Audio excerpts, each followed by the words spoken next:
ফিরে এলাম বিরতির পর। তিক্ততার অবসান ঘটিয়ে এবার মালদ্বীপের সঙ্গে বন্ধুত্ব বাড়াতে চাইছে ভারত। চীনপন্থী প্রেসিডেন্ট মোহাম্মদ মুইজ্জুর আমন্ত্রণে সে দেশে পা রেখেছেন প্রধানমন্ত্রী নরেন্দ্র মোদী। সাক্ষাতের সাথে সাথে নিজের বিখ্যাত আলিঙ্গন কূটনীতিও ঝালিয়ে নিয়েছেন তিনি।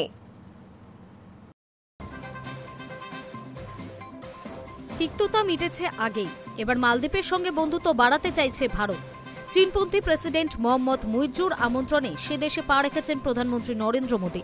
নিজের বিখ্যাত আলিঙ্গন কূটনীতিও ঝালিয়ে নিয়েছেন নমো। শুক্রবার সকালে বিমানবন্দরে নেমে বুকে টেনে নিয়েছেন মুইজ্জুকে। ব্রিটেন সফর সেরে মালদ্বীপ পাড়ি দিয়েছেন মোদী। শুক্রবার তাকে স্বাগত জানাতে বিমানবন্দরে হাজির ছিলেন মুইজ্জু। বিমান থেকে নেমেই তাকে জড়িয়ে ধরেন প্রধানমন্ত্রী। রাজধানী মালেতে বন্দে মাতারাম এবং ভারত মাতা কি জয় ধ্বনিতে মোদীকে স্বাগত জানান মালদ্বীপের আম জনতা। পরে মোদীর সঙ্গে সাক্ষাৎ করেন মালদ্বীপের প্রবাসী ভারতীয়রাও। এমন উষ্ণ অভ্যর্থনা পেয়ে আপ্লুত প্রধানমন্ত্রী মলদ্বীপিয়ান ভাষায় এক স্যান্ডেলে লেখেন, প্রেসিডেন্ট মুইজ্জু নিজে আমাকে স্বাগত জানাতে বিমানবন্দরে এসেছেন। আশা করি ভারত মালদ্বীপ দ্বিপাক্ষিক সম্পর্ক এবার নতুন উচ্চতায় পৌঁছবে। 25 ও 26 জুলাই মালদ্বীপে থাকবেন মোদী। দেশটির 60তম জাতীয় দিবসের প্রধান অতিথি হিসেবে তাকে আমন্ত্রণ জানানো হয়েছিল। সেই ডাকে সাড়া দিয়েই মালদ্বীপে গিয়েছেন মোদী। এই নিয়ে তৃতীয়বার মালদ্বীপে গেলেন তিনি। এবার দুদিনের সফরে মুইজ্জুর সঙ্গে বৈঠকে বসবেন মোদী। এছাড়া ভারতের সহায়তায় তৈরি হওয়া একাধিক প্রকল্পের উদ্বোধন করবেন। উল্লেখ্য, 2023 সালের নভেম্বর মাসে মালদ্বীপের প্রেসিডেন্ট হন মুইজ্জু। তারপরেই প্রথমবার কোনো রাষ্ট্রনেতা মালদ্বীপে পা রাখলেন। প্রেসিডেন্ট মুইজ্জু 2024 সালের অক্টোবরে নির্বাচনের পর ভারত সফর করে সম্পর্ক মেরামতের ইঙ্গিত দিয়েছিলেন। সেই পদক্ষেপেরই প্রতিফলন ও সম্প্রসারণ ঘটবে প্রধানমন্ত্রী মোদীর এই সফরের মাধ্যমে। দ্বিপাক্ষিক সম্পর্ক মজবুত করার পাশাপাশি আঞ্চলিক স্থিতিশীলতা ও ভারতের কৌশলগত স্বার্থ রক্ষার দিকেও গুরুত্ব দেবে এই সফর, এমনটাই মত বিশ্লেষকদের। মালদ্বীপে পা রেখে মোদীও বলেন, দ্বিপাক্ষিক সম্পর্কে উন্নতি করতে দুই দেশই চেষ্টা করছে। এহেন পরিস্থিতিতে চীন কিছুটা চাপে থাকবে বলেই মত বিশ্লেষকদের। কারণ মালদ্বীপকে ব্যবহার করে ভারতকে বিপাকে ফেলার চেষ্টা করেছিল বেজিং, কিন্তু সেই প্রচেষ্টা আপাতত ব্যর্থ। Hi News network.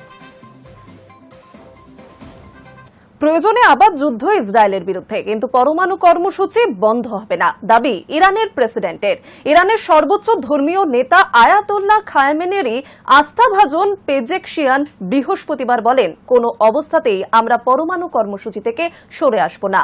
শান্তিপূর্ণ উদ্দেশ্যে পরমাণু শক্তি ব্যবহারের লক্ষ্যে ইরান ও তার কর্মসূচি চালিয়ে যাবে।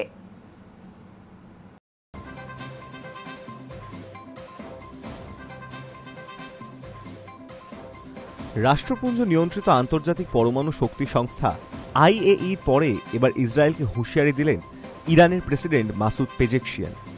বৃহস্পতিবার তিনি বলেন, প্রয়োজনে আমরা আবার ইসরায়েলের সঙ্গে যুদ্ধ করতে প্রস্তুত। সেই সঙ্গে ইরানের সর্বোচ্চ ধর্মীয় নেতা আয়াতোল্লাহ খামেনেইয়ের আস্থাভাজন পেজেকশিয়ান বৃহস্পতিবার বলেন, কোনো অবস্থাতেই আমরা পরমাণু কর্মসূচি থেকে সরে আসব না। শান্তিপূর্ণ উদ্দেশ্যে পরমাণু শক্তি ব্যবহারের লক্ষ্যে ইরান তার কর্মসূচি চালিয়ে যাবে। প্রসঙ্গত, গত 13 জুন রাতে ইরানের রাজধানী তেহরান এবং একাধিক পরমাণু কেন্দ্রে হামলা চালিয়েছিল ইসরায়েলি যুদ্ধবিমান।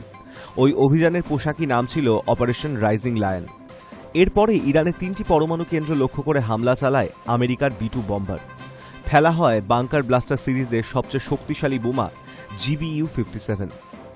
24 জুন ডোনাল্ড ট্রাম্পের উদ্যোগে যুদ্ধবিরতি হলেও ওয়াশিংটনের দাবি মেনে ইউরেনিয়াম সমৃদ্ধিকরণে রাজি হয়নি তেহরান। তারই মধ্যে এবার নতুন করে যুদ্ধের হুঁশিয়ারি দিলেন পেজেকশিয়ান। High News network.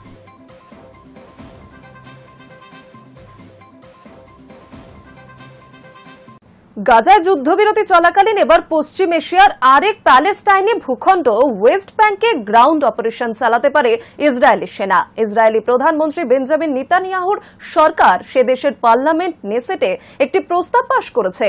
তাতে জর্ডন উপত্যকা সহ পুরো অধিকৃত ওয়েস্ট ব্যাংককে ইসরায়েলের সঙ্গে সংযুক্ত করার কথাও বলা হয়েছে। গাজায় যুদ্ধবিরতি চলাকালীন এবার পশ্চিম এশিয়ার আরেক প্যালেস্টাইনি ভূখণ্ড ওয়েস্ট ব্যাংকে গ্রাউন্ড অপারেশন চালাতে পারে ইসরায়েলি সেনা। বৃহস্পতিবার ইসরায়েলি প্রধানমন্ত্রী বেঞ্জামিন নেতানিয়াহুর সরকার সেই দেশের পার্লামেন্ট নেসেটে একটি প্রস্তাব পাশ করেছে। তাতে জর্ডন উপত্যকা সহ পুরো অধিকৃত ওয়েস্ট ব্যাংককে ইসরায়েলের সঙ্গে সংযুক্ত করার কথা বলা হয়েছে। প্রস্তাবের পক্ষে পড়েছে 71টি ভোট, বিপক্ষে মাত্র 13টি। নেতানিয়াহু সরকারের ওই প্রস্তাবে কার্যত নস্যাৎ করে দেওয়া হয়েছে স্বাধীন এবং সার্বভৌম প্যালেস্টাইন রাষ্ট্রের দাবি। প্যালেস্টাইনি জনতা বৃহত্তম আবাসভূমি ওয়েস্ট ব্যাংকে ইহুদি জনগণের ঐতিহাসিক, সাংস্কৃতিক এবং আধ্যাত্মিক মাতৃভূমির অবিচ্ছেদ্য অংশ বলেও বর্ণনা করা হয়েছে ইসরায়েলি পার্লামেন্টে পাশ করা ওই প্রস্তাবে।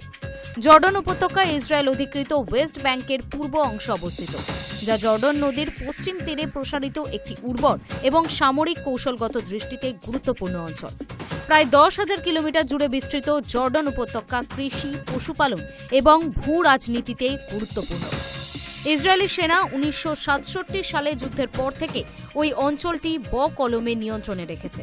প্যালেস্টাইনি স্বাধীনতা আন্দোলনের কিংবদন্তি নেতা প্রয়াত ইয়াসের আরাফতের গড়া সংগঠন ফাতার নেতৃত্বাধীন জোট প্যালেস্টাইন লিবারেশন অর্গানাইজেশনের নিয়ন্ত্রণে রয়েছে ওয়েস্ট ব্যাংক ভূখণ্ড। আন্তর্জাতিক স্বীকৃতিপ্রাপ্ত স্বশাসিত প্যালেস্টাইন কর্তৃপক্ষ সেখানকার প্রশাসন পরিচালনা করেন।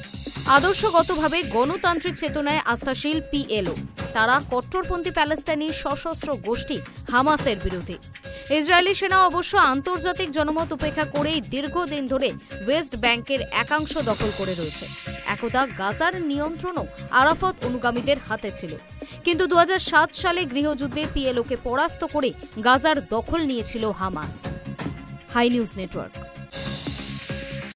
প্যালেস্টাইনকে স্বতন্ত্র রাষ্ট্রের স্বীকৃতি দেবে ফ্রান্স। বৃহস্পতিবার সমাজ মাধ্যমে এই ঘোষণা করেছিলেন ফ্রান্সের প্রেসিডেন্ট ইমানুয়েল ম্যাক্রো। আর এরপরই চটেছে আমেরিকার ডোনাল্ড ট্রাম্প প্রশাসন। ক্ষোভ প্রকাশ করেছে ইসরায়েলও।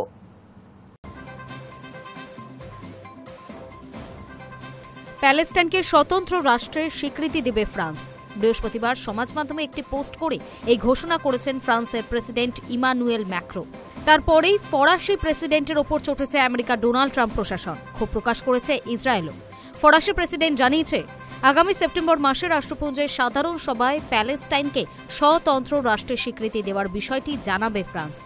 প্রসঙ্গত, রাষ্ট্রপুঞ্জের সর্বোচ্চ নীতি নির্ধারক গোষ্ঠী নিরাপত্তা পরিষদের সদস্য রাষ্ট্র হিসেবে ফ্রান্সই প্রথম প্যালেস্টাইনকে স্বাধীন এবং স্বতন্ত্র রাষ্ট্র হিসেবে স্বীকৃতি দেওয়ার কথা জানালো। আন্তর্জাতিক রাজনীতিতে আর এক প্রভাবশালী গোষ্ঠী G7 এর সদস্য হিসেবেও এই প্রথম কোনো দেশ প্রকাশ্যে স্বতন্ত্র প্যালেস্টাইন রাষ্ট্রের কথা জানালো। বিষয়টি নিয়ে হইচই শুরু হতেই মুখ খুলেছে হোয়াইট হাউস। আমেরিকার বিদেশ সচিব মার্কো রুবিও সমাজ মাধ্যমে একটি পোস্ট করে ফরাসি প্রেসিডেন্টের সিদ্ধান্তের সমালোচনা করেন। লেখেন, আমেরিকা ইমানুয়েল ম্যাক্রোর প্যালেস্টাইন সংক্রান্ত পরিকল্পনাকে খারিজ করেছে। এই বেপরোয়া সিদ্ধান্ত হামাসের প্রচারকে রক্ষা করবে এবং শান্তি প্রক্রিয়াকে বিঘ্নিত করবে।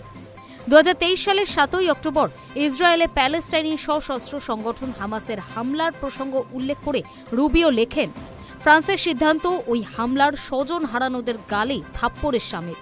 ফ্রান্সের সিদ্ধান্তের সমালোচনায় সরব হয়েছে ইসরায়েলও। ইসরায়েলের প্রধানমন্ত্রী বেঞ্জামিন নেতানিয়াহু সংবাদ সংস্থা AFP-কে বলেন, একটা বিষয় স্পষ্ট, প্যালেস্টাইনিরা ইসরায়েলের সঙ্গে আলাদা রাষ্ট্রের দাবি জানান না। তারা চান ইসরায়েলের অবলুপ্তি ঘটিয়ে আলাদা রাষ্ট্র। ইসরায়েলের দাবি, ম্যাক্রোর সিদ্ধান্ত হামাসকে সন্ত্রাসবাদে উদ্ধৃত করবে। ইসরায়েলের বিদেশমন্ত্রী গিদেওন সারো সমাজ মাধ্যমে স্বতন্ত্র প্যালেস্টাইন রাষ্ট্রের বিরোধিতা করে লিখেছেন, স্বাধীন রাষ্ট্র তৈরি হলে সেটা আসলে হবে হামাস পরিচালিত রাষ্ট্র। সেক্ষেত্রে নিশ্চয়ই ম্যাক্রো ইসরায়েলের নিরাপত্তা সুনিশ্চিত করতে এগিয়ে আসবেন না। ফ্রান্সের অবশ্য দাবি, পশ্চিম এশিয়ায় দীর্ঘমেয়াদী শান্তি প্রতিষ্ঠার লক্ষ্যেই তারা এই পদক্ষেপ করতে চলেছে। ইতিমধ্যে গাজা ভূখণ্ডে ইসরায়েলের সামরিক অভিযান বন্ধ করতে চেয়ে সরব হয়েছে বিশ্বের প্রায় 30টি দেশ। এই দেশগুলির মধ্যে রয়েছে ইসরায়েল মিত্র বলে পরিচিত বেশ কিছু দেশও। এই আবহে প্যারিসের এই সিদ্ধান্তকে তাৎপর্যপূর্ণ বলেই মনে করা হচ্ছে। Hi News Network. দৃষ্টান্তমূলক শাস্তি চাই, প্রাক্তন প্রধান বিচারপতির গ্রেফতারিকে স্বাগত জানালো খালেদার বিএনপি। বৃহস্পতিবার দলের মহাসচিব মির্জা ফখরুল ইসলাম আলমগীর বলেন, অন্তর্বর্তী সরকার দেরিতে হলেও প্রাক্তন প্রধান বিচারপতি ABM খায়রুল হকের বিরুদ্ধে যে ব্যবস্থা গ্রহণ করছে সেই জন্য আন্তরিক ধন্যবাদ জানাচ্ছে। তবে তাকে তার অপরাধ বিবেচনায় দৃষ্টান্তমূলক শাস্তি দিতে হবে।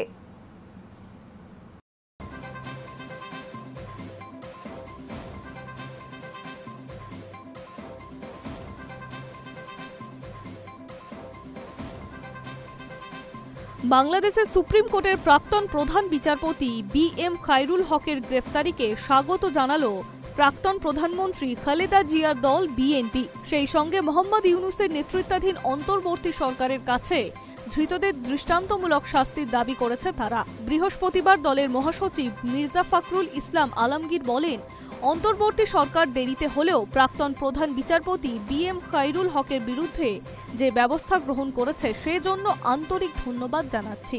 তবে তাকে তার অপরাধ বিবেচনায় দৃষ্টান্তমূলক শাস্তি দিতে হবে, যাতে ভবিষ্যতে যেন কেউ এই পবিত্র জায়গায় বসে রাষ্ট্র ও জনগণের ক্ষতি করতে না পারে। শেখ হাসিনার জামানায় বিভিন্নভাবে খায়রুল আইন বহির্ভূত সুযোগ সুবিধা পেয়েছেন বলে অভিযোগ। তার বেশ কিছু রায় নিয়ে রাজনৈতিক বিতর্কও রয়েছে বাংলাদেশে। তার মধ্যে বাংলাদেশের নির্বাচনের আগে তত্ত্বাবধায়ক সরকার গঠনের ব্যবস্থা বাতিল সংক্রান্ত মামলার মূল রায়দানকারী ছিলেন তিনি। হাসিনার পতনের পরে ইস্তফা দিয়েছেন খায়রুল। তারপরে তাকে প্রকাশ্যে খুব বেশি দেখা যায়নি।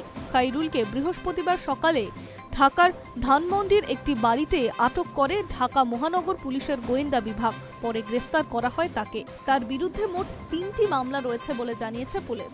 High News network.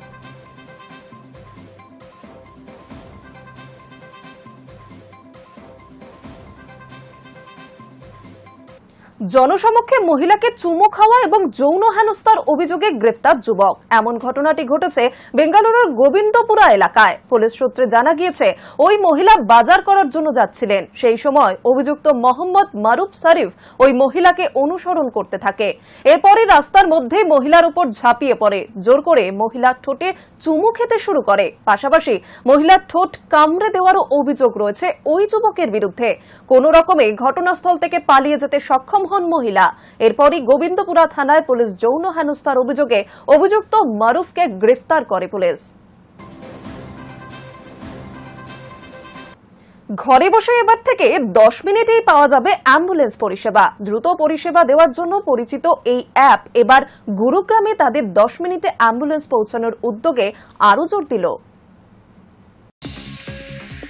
ঘরে বসেই দ্রুত পরিষেবা পাওয়া যায় এমন বেশ কিছু অ্যাপ রয়েছে, যেখানে কোথাও 7 মিনিট, কোথাও 10 মিনিটে গ্রাহকের অর্ডার করা জিনিস পৌঁছে যায় তার দরজার কাছে।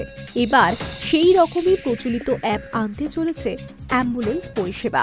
দ্রুত পরিষেবা দেওয়ার জন্য পরিচিত ওই অ্যাপ এবার গুরুগ্রামে তাদের 10 মিনিটে অ্যাম্বুলেন্স পৌঁছানোর উদ্যোগে আরও জোর দিল। জানুয়ারিতে মাত্র 5টি অ্যাম্বুলেন্সে শুরু হওয়া এই পরিষেবা এখন 12টি অ্যাম্বুলেন্সে পৌঁছেছে। একই সঙ্গে অ্যাপটি একটি নিজস্ব প্যারামেডিক প্রশিক্ষণ কর্মসূচি চালু করছে, যেখানে জরুরি মুহূর্তে শুধু চিকিৎসা নয়, সহানুভূতিশীল পরিষেবাও মিলতে পারে। এই অ্যাপের তথ্য বলছে, এখনো পর্যন্ত মোট 594টি কল এসেছে, যার মধ্যে 50% ছিল সংকটজনক। 12টি অ্যাম্বুলেন্স এবং 6টি ডিপো দিয়ে অ্যাপটি 83% ক্ষেত্রে 10 মিনিটের মধ্যেই রোগীর কাছে পৌঁছতে সক্ষম হয়েছে। প্রত্যেকটি অ্যাম্বুলেন্সে থাকছে একজন প্যারামেডিক, একজন সহকারী এবং প্রশিক্ষিত চালক। এছাড়াও আছে স্ট্রেচার, হুইলচেয়ার, জরুরি ওষুধ এবং অক্সিজেন সিলিন্ডার। অ্যাপটির এই উদ্যোগ দেশের জরুরি চিকিৎসা পরিকাঠামোয় এক নতুন দৃষ্টান্ত হয়ে উঠতে চলেছে বলে মনে করছে বিশেষজ্ঞ মহল। Hi News Network. এখন এই পর্যন্ত নিউজ টুডে। পরবর্তী অন্যান্য খবরের জন্য নজর রাখুন হাই নিউজে। নির্ভীক, নিরপেক্ষ।